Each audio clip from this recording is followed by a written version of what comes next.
जिस नए भारत के अंदर मॉब लिंचिंग करके लोगों को मारा गया। हमने देखा है वो नया भारत जिसमें 15 लाख का वादा करके इस देश के लोगों को धोखा देने का काम किया गया। मेरा इस्लाम इतना कमजोर नहीं कि वो वंदे मातरम कहने से खत्म हो जाए। इस तरह की सोच के लोग हिंदुस्तान में रहते हैं। एक आदमी को पीट पीट के मार दिया गया इसलिए कि वो मुसलमान था। अच्छा हुआ आप 1857 में नहीं थे, वरना दाढ़ी रखाकर जिन उलेमाओं ने अंग्रेजों के खिलाफ लड़ते हुए अपने सर कटवाए, अंग्रेज अफसर को जवाब दिया था कि गाजियों में बू रहेगी जब तलक ईमान की, तख्त लंदन तक चलेगी तेग हिंदुस्तान की। हिंदुस्तान के मुसलमानों के इतिहास को पढ़िए। और वंदे मातरम लगाने से और अल्लाह अकबर कहने से किसी का धर्म अगर कमजोर हो जाता।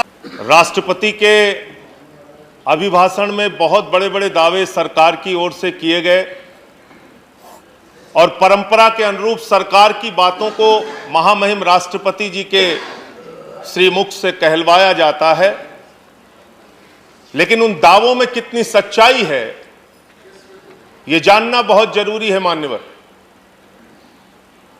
और हम बात शुरू करते हैं 12 नंबर का पॉइंट जो है, जिसमें यह कहा गया कि मेरी सरकार राष्ट्र निर्माण की उस सोच के प्रति संकल्पित है जिसकी नींव 2014 में रखी गई।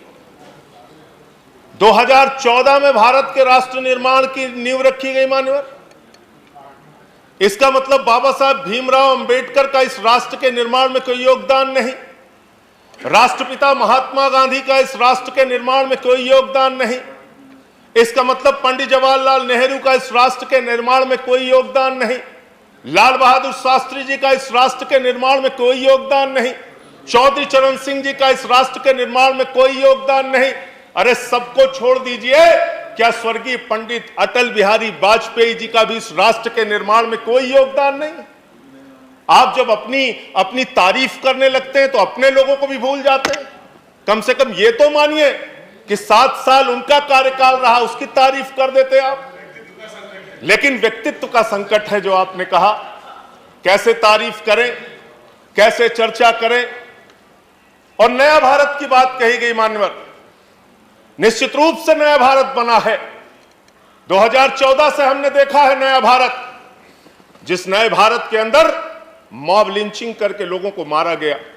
हमने देखा है वो नया भारत जिसमें 15 लाख का वादा करके इस देश के लोगों को धोखा देने का काम किया गया।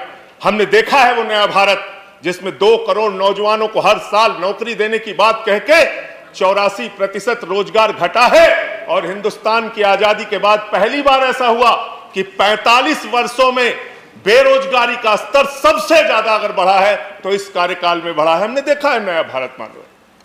और प्रधानमंत्री जी जिस दिन प्रचंड बहुमत लेकर आए, हम सब ने उनको बधाई दी, शुभकामनाएं दिया मान्यवर। और उन्होंने एक बात कही थी कि सरकारें बहुमत से चलती हैं लेकिन देश सर्वमत से चलता है। बहुत अच्छा लगा सुन के, मन प्रसन्न हो गया। लेकिन हमने देखा वो सर्वमत का देश, हमने देखा किस तरह का वातावरण इस पार्लियामेंट के अंदर बनाया गया, लोकसभा के अंदर बनाया गया। हमने देखा मान्यवर, इस संविधान के तहत इस लोकसभा राज्यसभा का गठन हुआ है। ये लोकतंत्र का सर्वोच्च मंदिर है मान्यवर। और इस सर्वोच्च मंदिर में जय श्री राम का कोई नारा लगा रहा है, कोई अल्लाह अकबर का नारा लगा रहा है, कोई जय मां काली का नारा लगा रहा है, कोई राधे राधे का नारा लगा रहा है। आप इन नारों से खुश हो सकते हैं, ये लेकिन धर्म के प्रचार का अड्डा नहीं है, ये मुल्क के संविधान की रक्षा का अड्डा है। ये बाबा साहब भीमराव अंबेडकर के संविधान की रक्षा का अड्डा है मान्यवर। जिस सपने को लेकर हमारे वीर सपूतों ने अपने प्राणों की आहुति दी, उस सपने की रक्षा को करने का ये मंदिर है मान्यवर। यहाँ पर नारे लगा के हम एक दूसरे के ऊपर खुश हो सकते हैं। वंदे मातरम पे सवाल उठाते हैं, मुसलमानों की देशभक्ति पे आप सवाल उठाते हैं, और कुछ लोग ऐसी टिप्पणी भी करते हैं जो मेरी समझ में नहीं आता। मैं अन्ना जी के आंदोलन के मंच का संचालन कर रहा था मान्यवर। मेवात से एक मुस्लिम लड़की उस मंच के संचालन के दौरान कही कि उसने कहा कि मैं समर्थन देने आई हूं, भाषण देना चाहती हूं। भाषण जब उसने समाप्त किया उस मुस्लिम लड़की ने, तो उसने कहा भारत माता की जय, भारत माता की जय, वंदे मातरम। और मैं उस विचारधारा से सहमत नहीं हूं। मेरा इस्लाम इतना कमजोर नहीं कि वो वंदे मातरम कहने से खत्म हो जाए। इस तरह की सोच के लोग हिंदुस्तान में रहते हैं।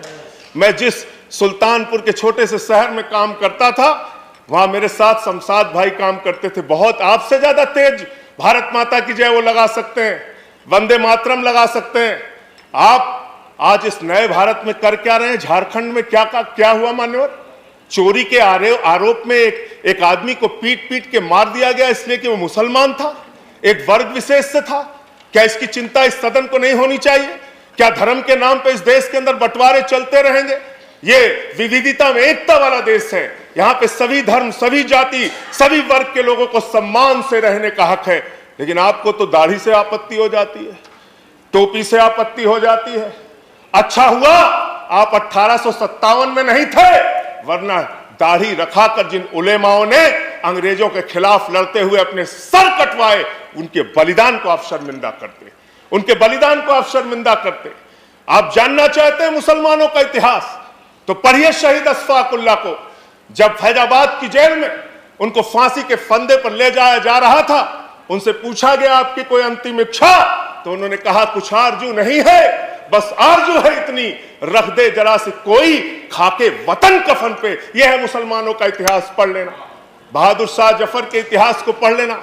उनके बेटों का सर कटवा के रंगून की जेल में उनके सामने रखा गया। मान्यवर पुलिस के, अंग्रेज के पुलिस अफसर जब बहादुर शाह जफर को गिरफ्तार करने के लिए आए थे, तो उनका मजाक उड़ाते हुए उन्होंने कहा उनका मजाक उड़ाते हुए कहा कि दमदमे में दम नहीं, अब खैर मांगो जान की, ऐ जफर ठंडी हुई शमशीर हिंदुस्तान की।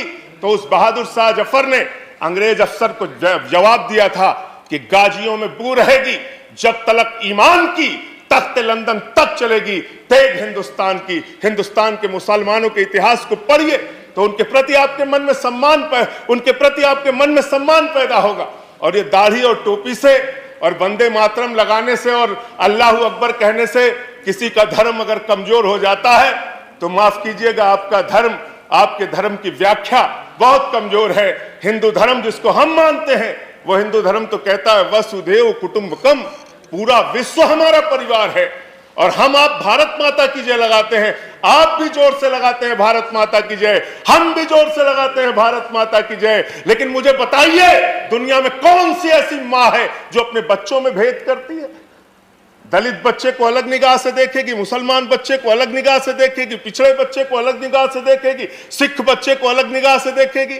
अरे मां तो वो मां होती है जो अपने कमजोर बच्चों का ज्यादा ख्याल रखती है। भारत माता की जय लगाना है तो दिल से लगाइए। पूरे हिंदुस्तान में रहने वाले 130 करोड़ हिंदुस्तानियों का साथ दीजिए, तब इस देश का विकास होगा।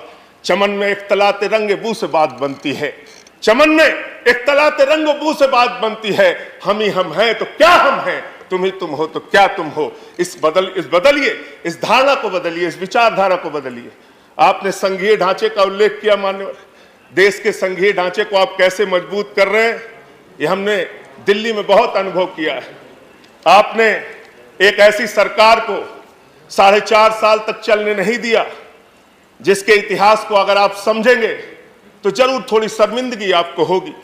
एक ऐसी सरकार जिसने बिजली का दाम आधा किया, जिसने 20,000 लीटर पानी मुफ्त करने का काम किया, जिसने मोहल्ला क्लिनिक का मॉडल बनाया, जिसकी चर्चा अमेरिका में हो रही है, फ्रांस में हो रही है, जर्मनी में हो रही है।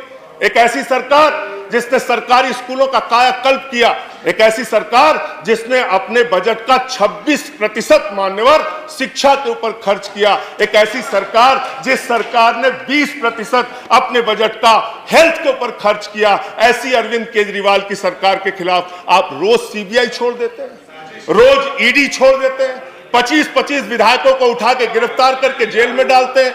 आपके इस राष्ट्रपति के अभिभाषण में कहा गया, मैं नहीं कह रहा, आप कह रहे हैं, आपके प्रधानमंत्री जी के वक्तव्य हैं, हम पब्लिक ट्रांसपोर्ट को देश में बढ़ावा देना चाहते हैं। वाह भाई, आप पब्लिक ट्रांसपोर्ट को बढ़ावा देना चाहते हैं, लेकिन दिल्ली में महिलाओं के लिए फ्री मेट्रो अगर अरविंद केजरीवाल जी करना चाहते हैं तो आप उसमें अड़ंगा डालते, कहते हैं 8 महीने तक हमको कुछ कर नहीं सकते। अरे फ्री मेट्रो से ट्रैफिक कम होगा, प्रदूषण कम होगा, जो मेट्रो घाटे में चल रही है उसको हम अपने पास से मुनाफे के बजट से पैसा देंगे, आपका लाभ होगा। इसलिए साथियों, इसलिए मान्यवर, मैं कहना चाहता हूं, जेट एयरवेज, जेट बेरोजगारी की बात अगर हम करें, जेट एयरवेज के हजारों एम्प्लॉई आपकी नीतियों के कारण बेरोजगारी की कगार पे पहुंच गए और अब तक 4 कर्मचारी उनके आत्महत्या कर चुके हैं।